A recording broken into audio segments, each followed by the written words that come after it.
With only 1 month to go, Zelda gets a massive rumor that has me jumping up and down. Plus, a whole bunch of games are coming that we did not expect, and it's looking like a pretty cool summer for Nintendo Switch. Good morning, Mario, and good morning, Switch fans. Sorry that you cannot see my face. I am out of town, and I will be back, though, for episode 500. No chance we'd miss out on that. What's going on, everybody? It's Zach from SwitchForce. Hope you're all doing fantastic on this fine day. If you're not, well, I feel it for you. And hopefully this video makes things a little better. Let's kick it off with some quick hitters, all right? A new game announced for Switch, Trine 5, A Clockwork Conspiracy. Now, Trine 5 is not the most crazy release, but this is a long-standing series in a 2.5D puzzle platformer that has really beautiful art. The Clockwork Conspiracy brings back Knight, Thief, and Wizard for, again, another adventure. $30 game, 4-player co-op. They do have online and local, and it does look absolutely brilliant and beautiful. The clockwork nature really is lending a nice aesthetic to the game, and it's coming out later this summer on Nintendo Switch, as well as other platforms. You don't need to play the other games, but this somehow is like snuck in there as a very long-running franchise. Like, good early games, but can the 5th be one that makes an effect and has an impact in 2023? TBD. Now let's move over to some more rumor-esque game announcements. We have one that's kind of been talked about for a while, which is Mortal Kombat 12. Now, Jeff Grubb thinks that they're going to, or at least is indicating that they're going to be announcing this next week. Now, Mortal Kombat is interesting because it's been one of the best third-party games on Nintendo Switch.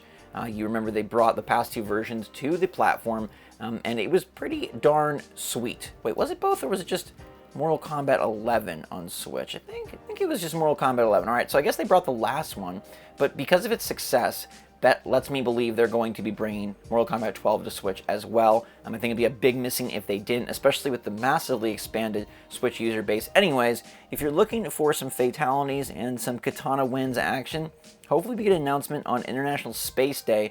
At least that's what Grubb is indicating, which would be, let's see, that is going to be today, apparently.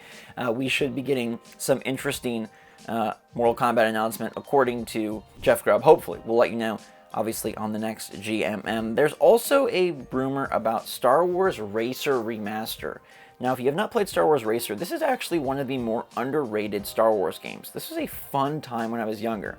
I remember my childhood best friend's brother gifted me his PS2 copy of Star Wars Racer as a birthday present, and I was like, but then I played it, and I was like, okay, wow, you really were doing me a solid here.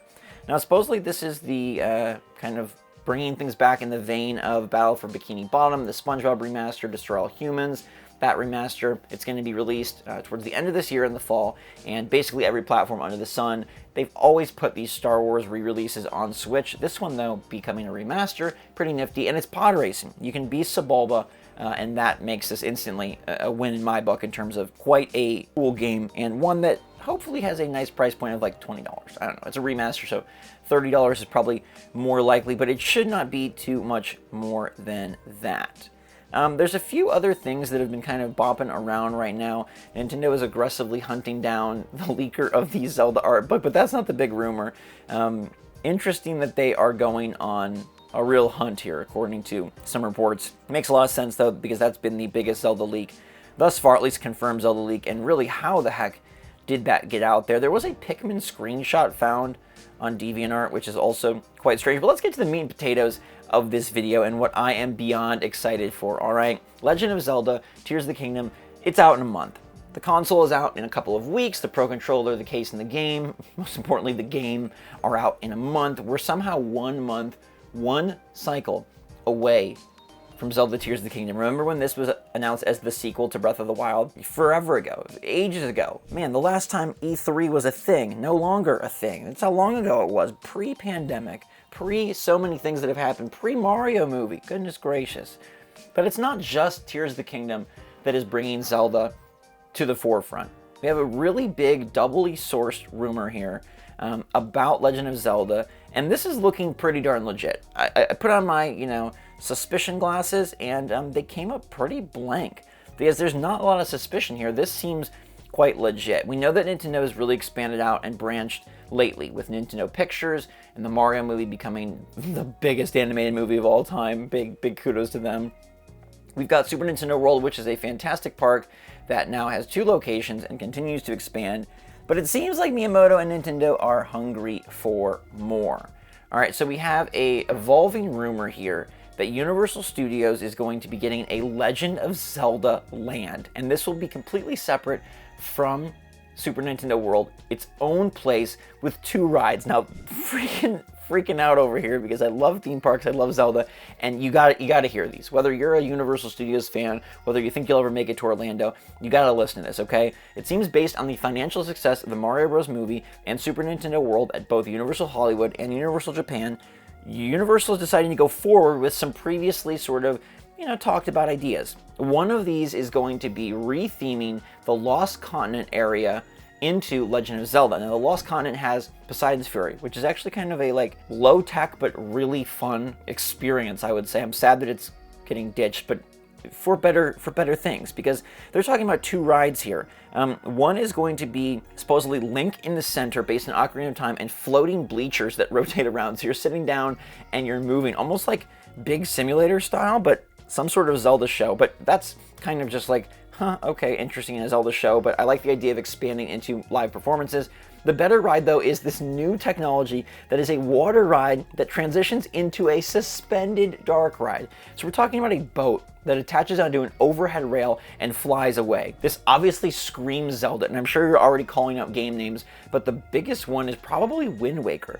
Wind Waker obviously begins King of Red Lions into boat form, and you are driving through the seas. Stormy seas, nice seas, all sorts of seas, the best boat ride equivalent in the Legend of Zelda franchise.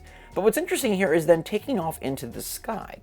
Not a whole lot of that in Wind Waker, but there sure is a lot of that in games like Breath of the Wild and Tears of the Kingdom, so perhaps this would be an epic Zelda ride through the different games. Now, how nifty would that be, especially after seeing how fun and immersive the Mario Kart attraction is? That literally feels like Mario Kart.